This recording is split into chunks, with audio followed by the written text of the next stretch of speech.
வணக்கம். நம்மளோட தெய்வ திருச்சோலை நிகழ்ச்சியில் இன்றைக்கி நம்ம வந்திருக்கிற இடம் பழவேற்காட்டில் இருக்கக்கூடிய திரௌபதி அம்மன் கோவில். இந்த திரௌபதி அம்மன் கோவில் சுமார் 800 வருஷங்களுக்கு முன்னால் கட்டப்பட்டதுன்னு சொல்லிக்கிறாங்க. 8 தலைமுறைகளாக ஒரு குடும்பம் அந்த குருக்களாக தீட்சகராக அங்கே பட்டாச்சாரியராக அங்கே அந்த சேவை செய்துட்டு வராங்க. ஸோ அவங்க அதோட திருத்தல வரலாறு அந்த பெரியவர், இன்றைக்கி இருக்கிற பெரியவர் உங்களுக்கு சொல்லுவார். அவர் இதை பற்றி சொல்லி முடித்ததுக்கு பிறகு நம்ம உங்கள்கிட்ட சந்திக்கிறோம். வாங்க அவரை பார்ப்போம்.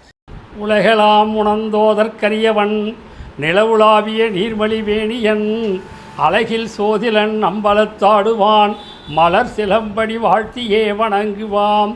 எல்லாம் வல்ல இறைவியாகிய அருள்மிகு திரௌபதி அம்மன் திருக்கோவில். இது முன்னோர்களால் கட்டப்பட்ட ஆலயம். நாங்கள் இது பூஜை செய்யும் எங்களுடைய வம்சம் 8வது தலைமுறையிலே செய்து கொண்டிருக்கிறோம். எங்களுக்கு முன்னே இருந்த மெய்யன்பர்கள் முறையோடு பூஜை செய்து அன்னைக்கு சிறப்பு செய்து வழிபட்டு வந்தார்கள். இந்த கோயிலுடைய தல வரலாறு கிருஷ்ணதேவராயரால் கட்டப்பட்ட ஆதிநாராயண சுவாமி கோயில் ஒன்று அமைக்கப்பட்டுள்ளது. அது 1000 காலத்திற்கு முன்னைய ஆலயம். அதனுடைய அடிப்படையிலே இங்கே ஒரு சிறுமி மேலே நான் அண்ணனுடைய சகோதரி திரௌபதி இங்கே ஆலயம் அமைக்க வேண்டும் என்று வேண்டி விரும்பி கேட்டதன்படியால் இந்த ஊரிலே பழவேற்காட்டு கிராமத்திலே ஏழை எளிய மக்கள் சேர்ந்து இவ்வாலயத்தை உண்டு பண்ணார்கள். அன்னையினுடைய பெருங்கருணையால் அனைத்து மக்களும் வளமாக வாழ வேண்டும் என்றும் எல்லோரும் இன்புற்றிருப்பது வேண்டுமென்றும் இறைவனுடைய பெருங்கருணையால் நாங்கள் நித்திய கட்டளை பூஜை செய்து வருகிறோம். இப்பூஜையிலே நிறைய பொருட்செலவு இல்லாமல் நல்லபடியாக வருபவர்களை நல்ல முறையிலே கவனித்து அன்பு பாராட்டி பூஜை செய்து அனுப்பி வைக்கிறோம். இது பழவேற்காட்டிலே டச்சுக்காரர்களுடைய ஆட்சி காலத்திலே கட்டப்பட்ட ஆலயம். குழந்தை இல்லாத பாக்கியம் பெறுபவருக்கும் இறைவனுடைய பெருங்கருணையால் குழந்தை வரம் வேண்டி அன்னையை தியானித்து அன்னையினுடைய திருவருளை வேண்டும் என்று வேண்டி விரும்பி எலுமிச்சை கனியை வாங்கி சென்றால் நல்ல முறையிலே குழந்தை பேறு கிடைக்கும். அது மட்டுமில்லாது குடும்பத்திலே சண்டை சச்சரவு இல்லாமல் சகல நன்மையும் பெற வேண்டும் என்று விரும்பினால் அந்த விருப்பமும் நிச்சயம் நிறைவேறும். இனிய தாய் திங்கட்கிழமையிலே விரதம் இருந்து அன்னையினுடைய பிறப்பு திங்கட்கிழமை, அன்னையினுடைய நினைவு திங்கட்கிழமை வேண்டி விரும்பி செய்தால் அனைத்து காரியம் செயல்கூடும். இந்த அன்னைக்காக விவசாய நிலத்துக்கு போய் விவசாயம் பண்ணிட்டுருக்காங்களாம்.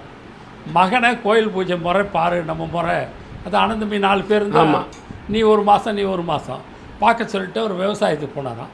ஆனால் விவசாயி போகிற இடத்துல தாமதமாகிடுச்சு வர்றதுக்கு. அதுக்குள்ளே ஒரு நாகப்பாம்பு அந்த தலையிலேருந்து ஆடுதான். என்னம்மா காரணம், என்னது தேடி வந்திருக்கேன், பூஜை பண்ணானா பண்ணலையா என் பையன், பூஜை பண்ணலை இன்னும் உடனே பார்த்தா பூஜை பண்ணாமல் இருக்குதான். அதுக்கப்புறம் அவரே பூஜை பண்ணி வச்சேன் அப்படின்னு. எத்தனையோ குருமார்களை நம்ம பார்த்துருக்கோம்.